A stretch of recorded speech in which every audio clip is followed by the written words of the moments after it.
Hello, this is attempt number 2 to go live. This is James Brewer Calvert, and we are now on our 601. Welcome, glad to see you, and it's a beautiful day. Today is Wednesday, October 13th, and this is our midweek live check-in at First Christian Church of Decatur. Welcome home. I'm glad you're here. Let me just get this camera set up. Okay. And what a beautiful day. Oh my goodness. I'm wearing my Freddie Freeman Braves t-shirt, sweatshirt, whatever shirt you want to call it, jersey.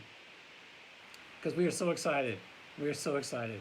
The Braves beat the Milwaukee Brewers in the little divisional series there, and now they advance to the National League Championship Series.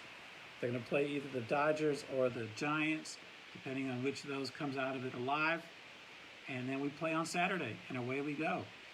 What an amazing game last night. And it was capped off when Freddie Freeman hit the game-winning home run in the bottom of the 8th inning, the score that would take his team to victory and lead them 5-4 over the Brewers.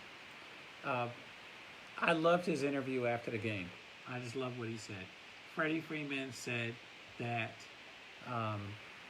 he hit that home run off an all-star pitcher, and he's an all-star. So it was the best pitcher against the best hitter, and they were going mano a mano, and Freddie won at that moment. And he said that this is what you imagine as a kid. That as a child, playing in the backyard or the sand lot or the ball field, when you're a kid, you always imagine winning the game and winning the championship and coming through in the 9th inning, the last at bat, and hitting the home run that wins the whole thing. And that was what he dreamed of as a child, and it came to pass. It came to pass. And as I listened to him talk about that, I just thought about all the times where I played with my friends, or I would be alone with a baseball bat and a baseball, and I would toss the ball up in the air, and I'd swing, and I'd hit the ball, and I would always imagine the score was tied, the count was 3 balls and 2 strikes, and it was the bottom of the 9th, and the World Series was on the line, and I just had this whole scenario in my head. And so when Freddie Freeman said that last night, I was like, that's my story too. We all have that.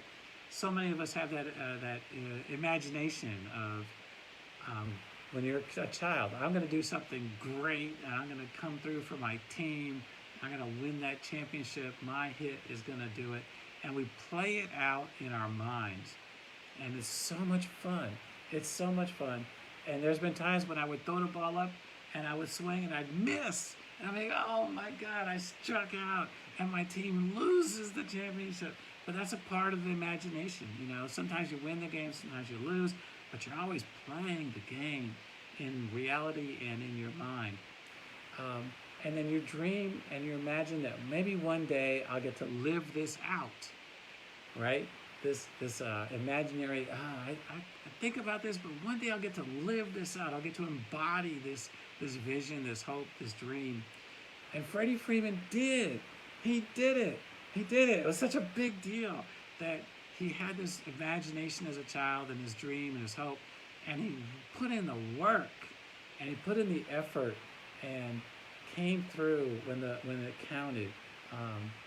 And we can relate to that. It's like we're there, and I'm wearing the jersey because I'm there, and I can relate to what he went through. His story is incredible. Freddie Freeman's story as a human being is an amazing story. And I'm not going to do the whole thing because it would take as long as he's alive, but when he was a very young boy, his mother died of cancer. And so if you ever see Freddie Freeman, he's always wearing a long sleeve shirt. And he's got the high collar, and he's making sure, and he wears lotion, suntan lotion to protect his skin, because he doesn't want to get cancer like his mother had. And he's always very cognizant of how important it is you take care of his body. So he lost his mom, and he was a young boy, and his father was an accountant. And so his father got his company that he worked for to give him permission to work from very early in the morning until about 2 o'clock in the afternoon. And then he got 3 or 4 hours off so he could be home with his sons in the afternoon and get them settled to do their homework, and then go back to work in the evening and the next day do it again. So kudos to Mr. Freeman's company for letting him do that. And then in the afternoons when he was home with his sons, he would go outside and he would pitch baseball after baseball after baseball to his sons and taught them how to hit, how to identify the spin on a baseball, how to know when it's a curveball and a fastball and a slider, and just worked with them as a good coach and as a very present father, giving his kids the time and energy that he could to teach them what he knew, knowing how much they missed their mom, but giving him the love that he could.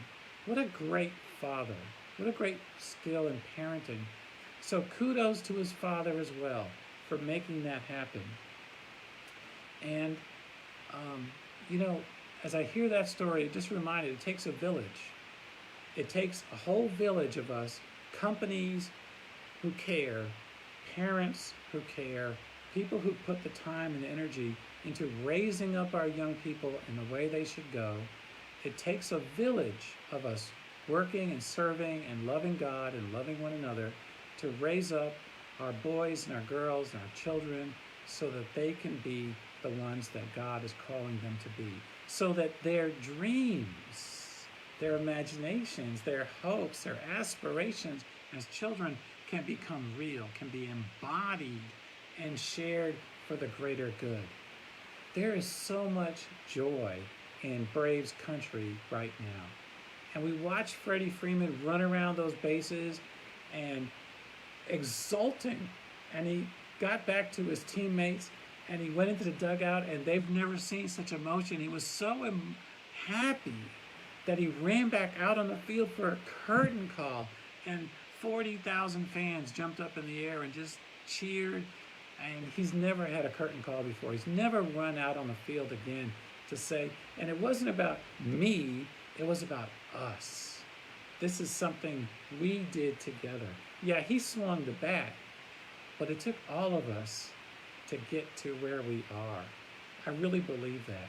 And so, as the Church of Jesus Christ, whatever jersey you wear, whatever your passion is, whatever your mode of living, just know that it takes all of us working and serving and loving God together to make dreams come true,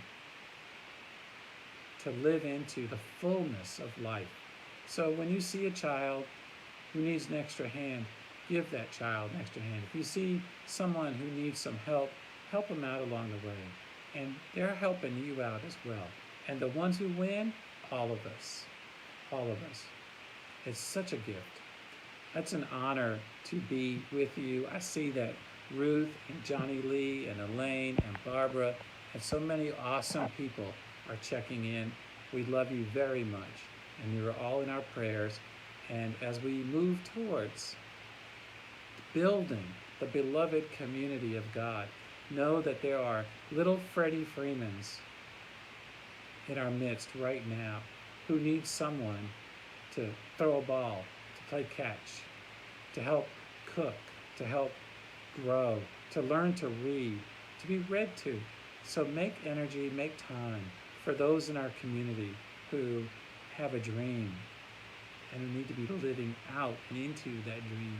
And the last thing I'm going to say is that when our children live into their dreams, we all win.